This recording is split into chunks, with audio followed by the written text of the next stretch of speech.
मित्रों, स्वागत है एक और नई कहानी में। तो प्लीज चैनल को सब्सक्राइब कर लें और वीडियो को लाइक करें। तो बढ़ते हैं कहानी की ओर। एक भयानक राज। वैसे तो मेरे पति मेरा खूब ख्याल रखते थे, पर जब उन्हें गुस्सा आए तब वो अजीब इंसान की तरह पेश आने लगते और उनकी आवाज भी भारी हो जाती। मुझे लगा था कि शायद गुस्सा होने पर ऐसा बदलाव आता होगा, पर ऐसा कुछ भी नहीं था। उनके उस भयानक बर्ताव की वजह कुछ और ही थी। एक रात मैं और मेरे पति सोए हुए थे, तभी अचानक मैंने महसूस किया कि मेरे पति गहरी गहरी सांसें ले रहे थे और नींद में बोले जा रहे थे कि मुझे छोड़ दो, बस करो, मुझे माफ कर दो, जो कुछ भी हुआ उसमें मेरी गलती नहीं थी। ये सब सुनकर मेरे तो रोंगटे खड़े हो गए। मैंने उन्हें फौरन जगा दिया और उससे पूछा कि क्या बात है, तुमसे क्या गलती हो गई थी, और नींद में ये सब तुम क्या बड़बड़ा रहे थे। मेरे पति ने बात टालने की कोशिश की और वह बिना सफाई दिए सोने लगे। मैंने उनसे फिर से वही सवाल दोहराया। इस बार उन्होंने गुस्से में मुझे थप्पड़ मार दिया। ये पहली बार था जब उन्होंने मुझ पर हाथ उठाया था। उस रात मैंने ठान लिया कि इस राज का पता लगाऊंगी। अगले ही दिन सुबह मैंने अपनी सास को अपने पति की कसम देकर सारे राज उगलवा लिए। मुझे मेरी सास से मालूम पड़ा कि हमारी शादी होने से पहले मेरे पति की एक और जगह सगाई हुई थी और 3 महीने के अंदर ही वह सगाई टूट गई थी। सगाईने के गम में उस लड़की ने पंखे से लटक कर आत्महत्या कर ली थी और वही लड़की प्रेत बनकर मेरे पति को सताती रहती है। ऐसे किस्सों में दूसरे परिवार को लड़की देते नहीं है, इसलिए मेरे ससुराल वालों ने ये बात हमसे छुपाई थी। उसी रात मैंने अपने पति से खूब झगड़ा किया और मैंने तलाक लेने का मन बना लिया।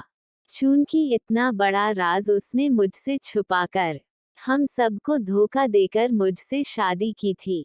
उस रात करीब 3 बजे मेरे पति ने मुझे जगाया और अचानक मुझसे कहा कि बेडरूम से बाहर निकल जाओ। उस वक्त उनकी आंखें लाल लाल थीं और वह ऐसे मेरी ओर देख रहे थे जैसे कि मैं कोई अजनबी हूँ।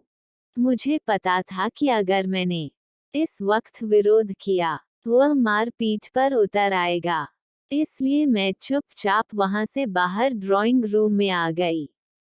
मुझे नींद तो आनी नहीं थी, इसलिए पड़ी पड़ी सोच रही थी कि आगे का जीवन कैसे बिताऊंगी। तभी अचानक बेडरूम से किसी के बातें करने की आवाजें आने लगी। मेरा तो दिल ही बैठ गया, चूंकि वहां मेरे पति के अलावा कोई भी नहीं था। मैंने फौरन हॉल से झांक कर देखा तो मेरे होश उड़ गए। हमारे बेडरूम में पंखे से एक लाश लटक रही थी और पास बैठा मेरा पति बेतहाशा रोए जा रहा था और पास खड़ी दूसरी परछाई से बातें कर रहा था।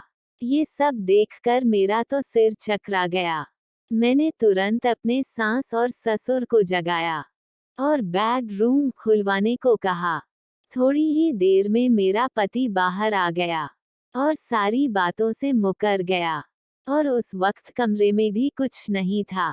अगले ही दिन मैं अपने माता पिता के घर गई और उन्हें सारी घटना बताई।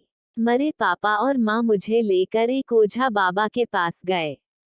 फिर हमने उन्हें ये सब बातें बताई तो उन्होंने चौंकाने वाला खुलासा किया।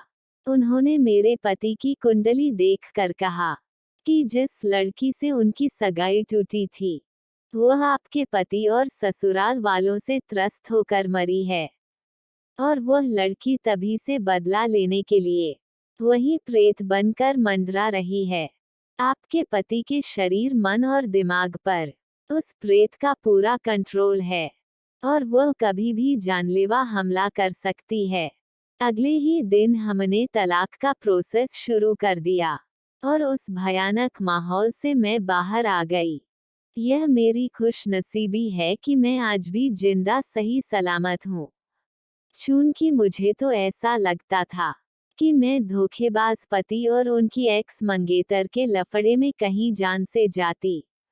वीडियो पूरा देखने के लिए आपका शुक्रिया। आगे ऐसी ही वीडियो देखने के लिए चैनल को सब्सक्राइब करें। अगर वीडियो पसंद आया हो तो वीडियो को लाइक करें।